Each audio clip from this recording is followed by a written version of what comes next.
계속 안식일에 대한 개념과 논쟁이 있는데 이것은 사실 단지 안식일에 고착된 그 의미를 되새긴다라기보다는 신앙 전반에 있어서 우리가 정말 맞는 길을 가고 있는가를 하나님 주님께서 좀 큰 틀에서 보신다라는 거 우리가 알게 됩니다. 우리도 먼저 생각해 되는 건 안식일 하면은 뭐가 먼저 생각이 납니까? 아무 일도 하지 말라가 이제 먼저 생각이 되죠. 그러다 보니까 어느새 우리도 바리새인도 마찬가지지만 안식일에 뭘 했어 안 했어를 따지는 것이 마치 신앙이 좋다 나쁘다까지 평가가 되는 것처럼 그런 오해를 샀던 것이죠. 그런데 안식일에 아무 일도 하지 말라는 것은 아무 일도 하지 않는, 그러니까 노동의 행위가 없는 것에 주안점이 있는 것이 아니라 죄로 인해서 사람이 정말 땀 흘려 인생을 고뇌하며 갈 수밖에 없는데 그것으로부터 자유함을 놓이는, 즉 안식일을 통하여서 하나님이 얼마나 너희들을 기쁘게 창조하셨고 너희들을 구원하여 그 모든 죄의 값으로부터 자유롭게 하시는 것, 그것을 누리게 하기 위해서 아무 일도 하지 말라가 있는 것이죠. 그러니까 하나님이 주시는 자유를 맛보아라가 주안점이지 무노동이 주안점은 아닌 겁니다. 그리고 하나님께서 분명하게 제시를 하시는 거죠. 일에 함몰되지 말라. 우리는 내가 일 구원하는 건 내가 하는 일로 말미암아 내 인생을 책임질 것만 같은 그러한 인생을 살고 있지만 하나님께서 주님께서 분명하게 말씀하시되 너희들을 정말 책임지는 것은 나 하나님이고 너희들이 일 구원하는 것에 함몰되지 말아라. 이 땅이 전부가 아니라 하나님이 인도해 가시는 것들이 있다. 이거를 명백히 하시는 겁니다. 그리고 마지막으로 또 하나 우리가 큰 오해에서 나와야 될 것은 아무 일도 하지 말라라는 게 가만히 있어가 아니고 욕심과 죄로부터 자유로워져서 그것에 얽매이는 일들을 하지 말고 선한 것으로 채워라라는 뜻인 겁니다. 그러니까 사실 예를 들어 성전에서 일하는 레위인들을 보면 안식일에 더 많은 일들을 합니다. 그렇죠? 그러면 위배되는 것 아닙니까? 그러니까 노동을 하느냐 안 하느냐가 문제가 아니라 무엇을 위해 움직이고 있냐를 보라는 거죠. 우리의 인생이 하나님을 기억하고 있으며 하나님께로 향하고 있으며 하나님을 기억하는 인생인가? 그것이 우리 인생에 빠지지 않는가를 보아하는 것. 그것이 안식일이었던 겁니다. 그런데 우리의 신앙이 늘 그래요. 어떤 규칙이 있다라는 것은 규칙으로 말미암아 보아야 될 것이 있는데 규칙에 얽매여서 그 규칙을 지키는 것 자체에서 모든 승부수를 걸라 하는 것이 문제인 거죠. 그러니까 우리는 훨씬 적극적이고 훨씬 부요하게 우리의 신앙생활들을 해 나아가고 신앙의 여정들을 걸을 필요가 있습니다. 그러니까 이런 관점으로 가면 예를 들어 이런 것이죠. 도적질하지 말라라는 안 뺏으면 되지 뭐 정도가 아니고 이웃을 채워주라는 겁니다.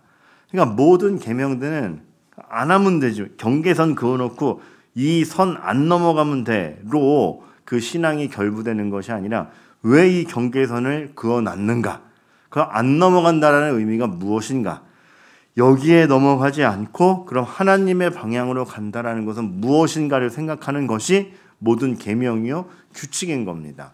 그러니까 도적질하지 말라는 우리는 이웃을 살리며 사는 사람들이라는 것이고 안식일에 아무 일도 하지 말라는 건 우리는 욕심으로 내가 내 힘으로 내 삶을 일구는 이들이 아니라 하나님의 은혜로 사는 사람들이며 그렇기 때문에 그만큼 선한 것으로 우리를 채워간다는 의미가 있는 것이고 그렇게 하나님께서 우리의 신앙에 믿음에 어떠한 규율과 규칙을 주셨다라는 건 반대급부에 훨씬 적극적인 의미들을 봐야 된다는 겁니다. 그래서 안식일도 마찬가지입니다. 죄에서 자유로워진 우리의 삶이 얼마나 풍요롭고 하나님을 바라보며 산다는 것이 다른가를 보여주어야 되는 것이죠. 그렇기 때문에 안식일에 야 일하지 말라고 하는데 왜 병 고치는 행위를 해가 아니라 안식일이라는 것 자체가 죄로부터 자유로워져서 우리의 삶이 얼마나 부요한 것으로 간다라는 걸 보여주는 것이기에 손 마른 자가 손을 펴서 하나님 앞에 자유로움을 만끽하는 거 너무나 가한 일인 겁니다. 주님은 지금 그러한 그러한 하나님이 주시는 계명과 우리의 믿음이 얼마나 큰 적극성으로 가는지를 보여주시는 것이죠. 그러니까 예를 들면은 이제 이해를 위해서 여러 가지 예를 들어보겠습니다. 이거는 구약 시대 신명기 레위기 때부터 주어진 말씀이기도 하지만 잠언에서 또 한 번 이런 말씀이 나오죠.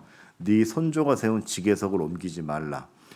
이스라엘은 기본적으로 땅을 부여받은 민족이기 때문에 땅의 위치나 받은 땅을 서로 간에 임의로 움직이지 못하는 것이 기본적인 사회 구조였습니다. 그렇기 때문에 선조가 세운 직에서 어떤 경계표가 있다라면 그것을 옮기지 않는 것이 일단 규칙이요 미덕입니다. 근데 이것만 해도 그렇습니다. 옮기지 않는 게 목적이 아닐 겁니다. 옮기지 않는 게 목적이 아니라 네가 정말 하나님이 주신 것이 너에게 가장 합당하고 네가 더 욕심낼 필요도 없고 네가 남의 것을 옮겨서 더 쟁취하여야 이루어지는 인생이 아니라 하나님이 주신 것으로 충분한 인생임을 아는가? 하나님을 그만큼 신뢰하는가? 이 정도는 가져야 될 것 같은 데가 아니라 너의 노동과 너의 욕심에 함몰되는 인생이 아니라 하나님이 허락하신 게 너에게 충분하다는 걸 믿는가? 지계석을 옮기지 말라가 되는 것이죠. 그러니까 늘 그렇습니다. 제가 계속 말씀드리지만 교회에서 어떤 신앙의 지표나 성경에서 어떤 율법의 경계들 그런 것은 그 규칙의 문제가 아니라 규칙을 주신 하나님이 무엇을 의도하고 있는가가 너무나 중요한 겁니다.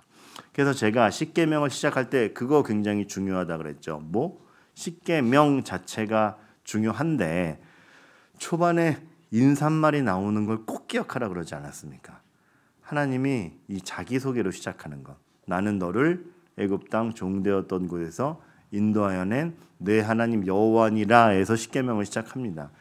그러한 너의 하나님이기 때문에 야 나밖에 없지로 간다라는 것. 그러니까 그런 자기소개 뒤에 이어지는 십계명은 어떤 규율과 법칙이기보다 하나님과의 관계요 하나님 안에서 우리가 누리게 되는 성품이 무엇인지를 보아가게 되는 거죠.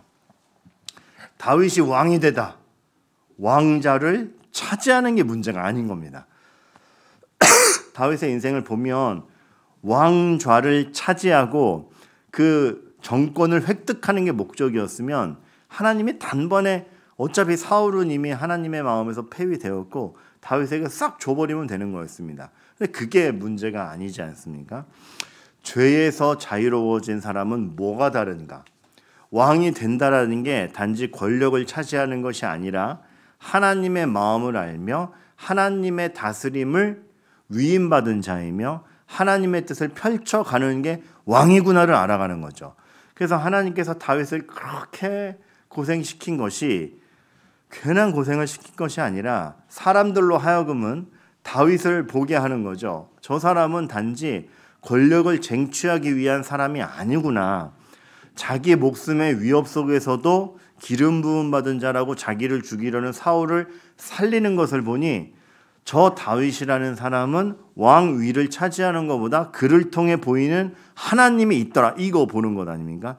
그러한 다윗이 도망다니고 미친 척하고 다니지만 결국 백성과 함께 알게 되는 것은 이 자는 권력을 차지하기 위해 움직이는 사람이 아니라 적어도 하나님을 경외하는 사람이요. 그가 곳곳을 돌아다니면서 보여주는 것 백성을 생각하더라. 이것 아닙니까? 그러니까 왕이 된다라는 그 명분, 규칙, 어떤 하나의 관철되는 상태 그게 중요한 게 아니라 왜 왕이 되는지, 하나님께서 왜 왕을 세우셨는지, 하나님께서 하나님의 나라에 왕을 세우면서 해가려는 것이 무엇인지를 보아가는 것 이게 중요한 거죠.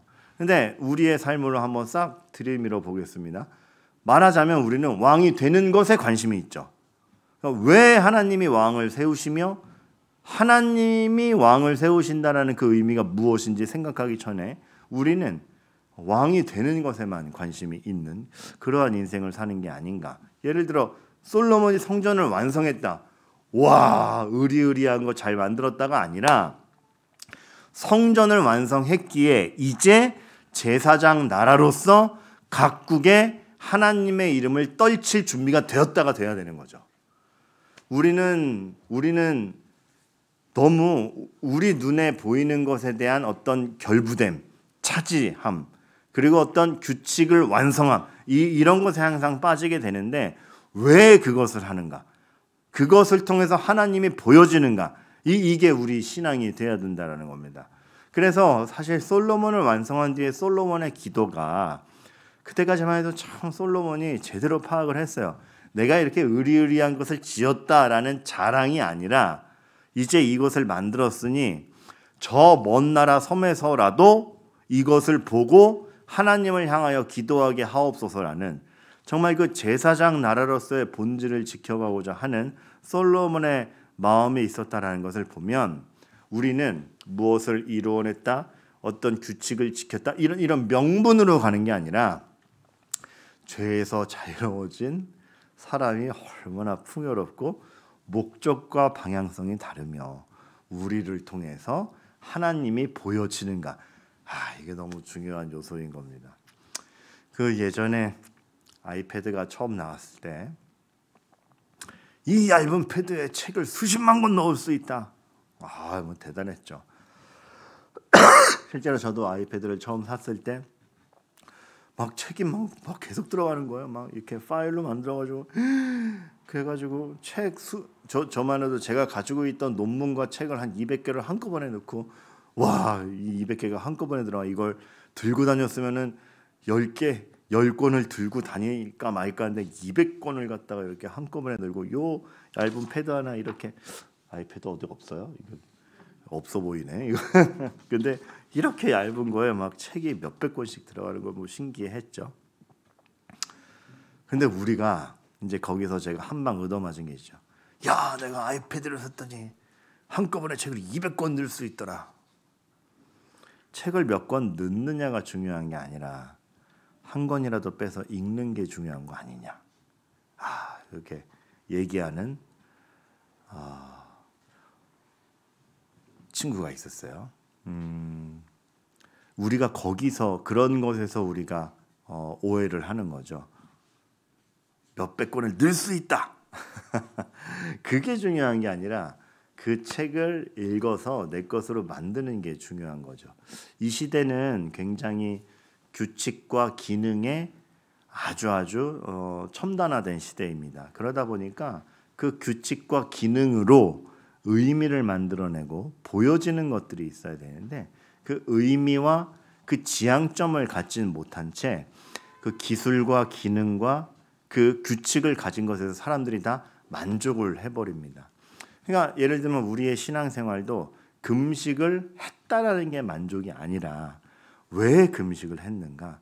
내가 금식을 했다라는 것이 내가 힘을 내어서 이루어질 일이 아니라 그만큼 하나님 앞에 주여 내가 힘을 내도 될 문제가 아니라 정말 하나님이 저를 돌보지 아니하시면 되지 않을 일임을 제가 정말로 의지합니다. 그게 금식 아닙니까?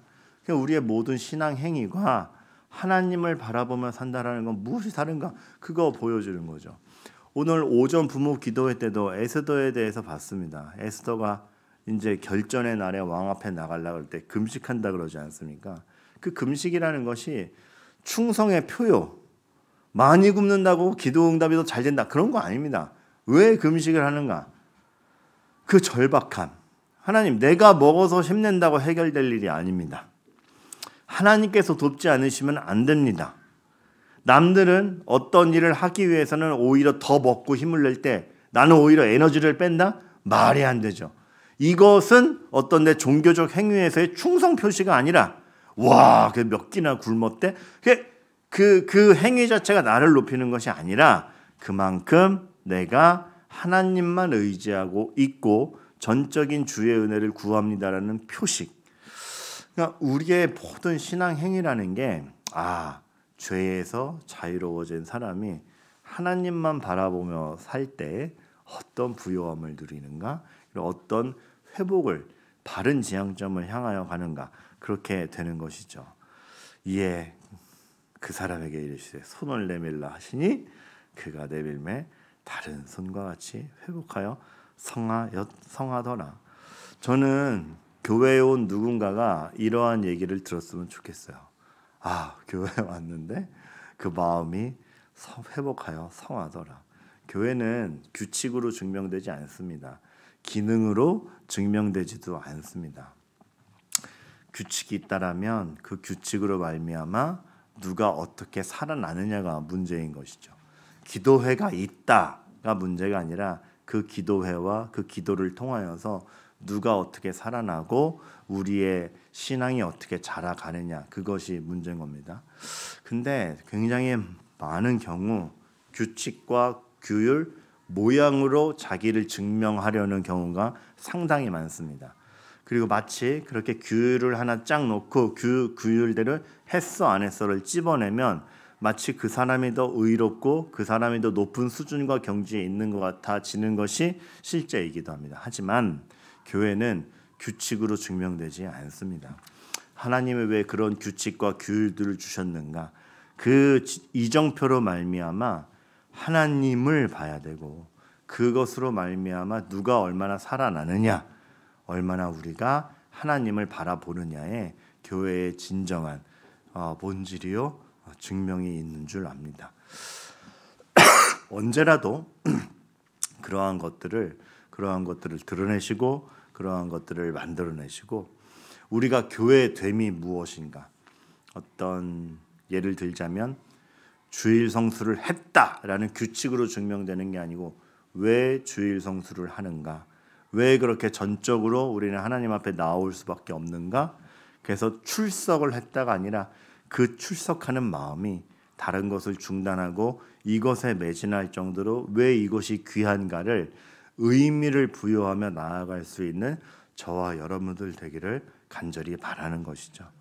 그래서 우리의 신앙생활은 정말 얼마나 우리를 통하여서 하나님이 보이고 하나님과 관계하며 하나님께 영광을 돌리느냐, 그 문제라 생각이 됩니다. 그것이 교회의 성숙이요 교회의 지향점일 것입니다.